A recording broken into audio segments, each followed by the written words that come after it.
So, if I want to take it further in the process of academia, so I do want to do mobility as a service. So I'm kind of confused. So, do I do service design, system design as masters, or do I take a transportation and automobile as masters? But I'm not into this product division, but I do realize they both put together is where I want to work in. So it's I think this is a very interesting field. Like everybody, including me, I have my eyes on like what is exactly happening, and it's interesting because I have talked to a few people outside India also, and everyone is trying to look at problems like last mile connectivity and seamless multimodal systems where you say someone like if Soham is working in a company and he has to get to that.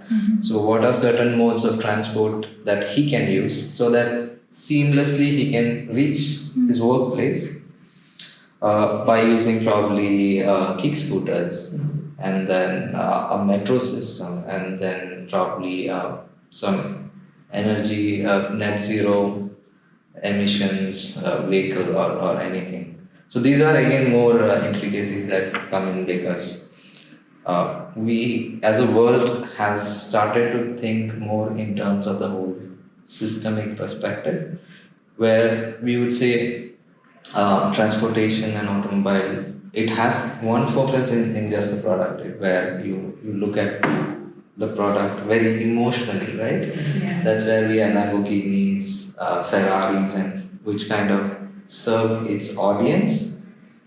But those are different things than what we might need in everyday use to serve. It might serve the one person, but as designers, we are also looking to serve the rest 99% across all countries in the world, right?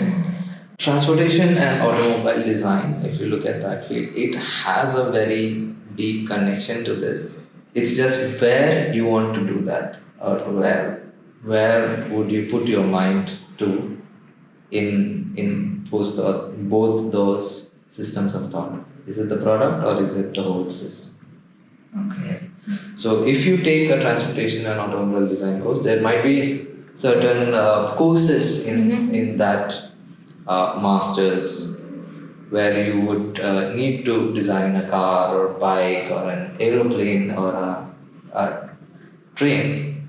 But there are also areas or courses where you will have to look at the whole system, understand the system, and create for that. Just like the systems design that you had, at least the program where I studied, they have the systems module where we look at transportation systems.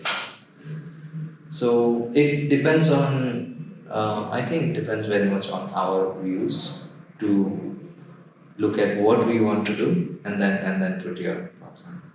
And again, in service also you might go into service design and then apply that to the field of mobility.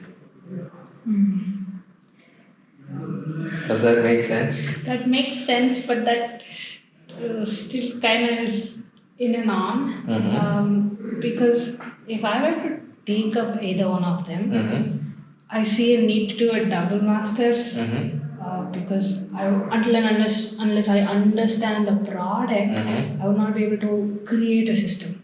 But if I don't understand how the system works, I wouldn't understand which product to fit in. Yes. So I think the product, as you guys are doing the industrial design or product design program, any product you can break it down to what are essentials and build from that. So I think it's just a matter of time where you study the product and design for it. And it is also the same for a system where you break it down and look at it. You have done both of these in your courses, but if you are working at it for a longer period, say you are working for 20 weeks on a project, you will know all the ins and outs, right?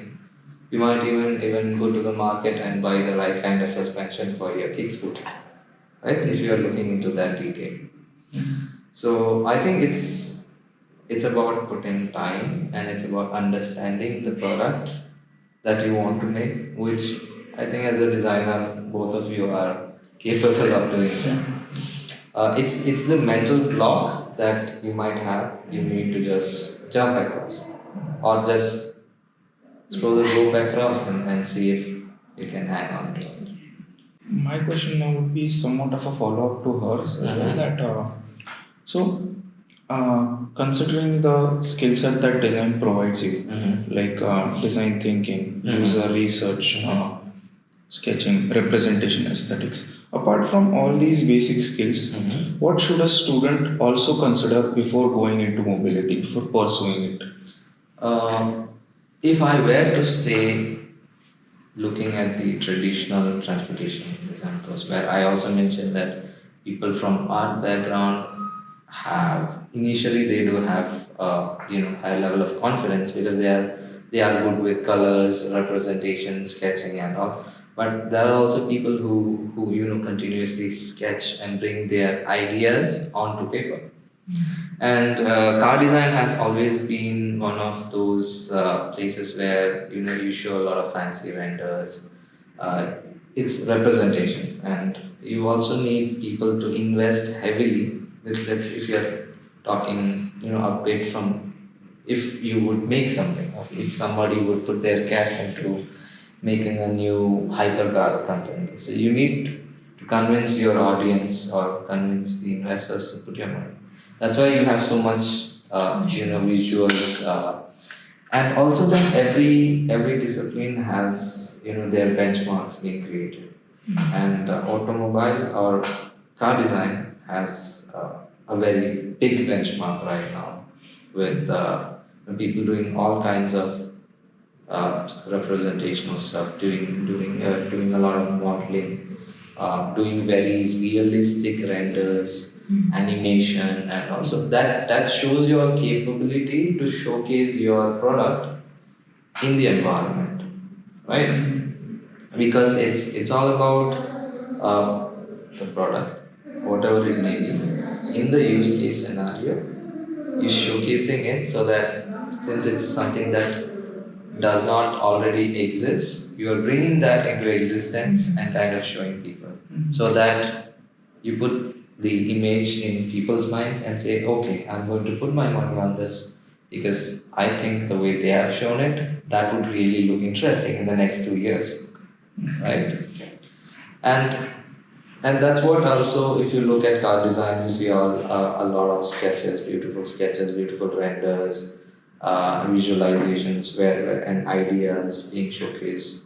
Like literally reinventing the wheel. What can we do to make wheels better, or is there an alternative? So all this kind of thinking is kind of put across so that they can come up with something new, come up with something that captures people's imagination, and that also creates a want in you to buy it the moment you see something, right? That's why, and I think that is also the beauty of cars, they always attract you, right?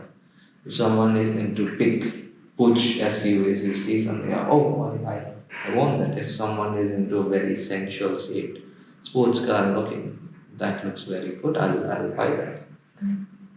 But the way the world is moving forward, I would say it is essential as a student of who wants to take up, like if mobility as a service and all, you have an understanding of how systems work, you have an understanding of what all are part of the systems, yeah, you have a product understanding, and a huge kind of emphasis is these days put into sustainability, use of sustainable materials. So, understanding what sustainability is at each stage and understanding how you could create a product with less carbon footprint.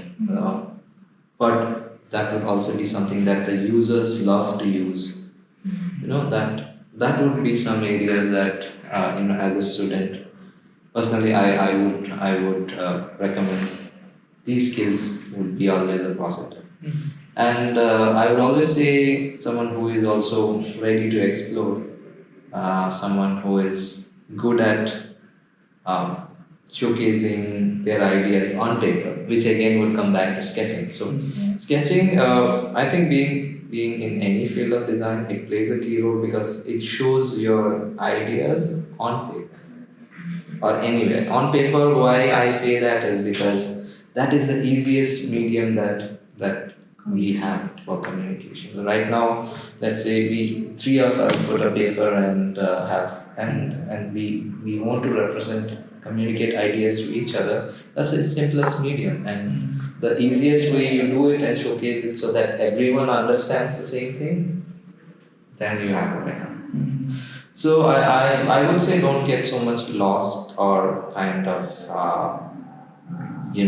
be hesitant because you are seeing skills on maybe a very high level, but it all boils down to, do you have clarity on your idea and are you able to showcase your idea with sketches or with renders or with all other mediums that you have today, right? And again, design thinking, empathy, looking at real world, understanding how real world works, and then having also a bit different take on things so that you bring something from another field or bring something new, invented, and fit it, not force fit it, fit it so that it blends in with the system and creates a better set of product which delivers a better service for everyone who is in and around the system. It's not just the user, but the people in and around the system that you also have to look at. That is one of my take on how I would say in terms of skill sets. If you were to go into that.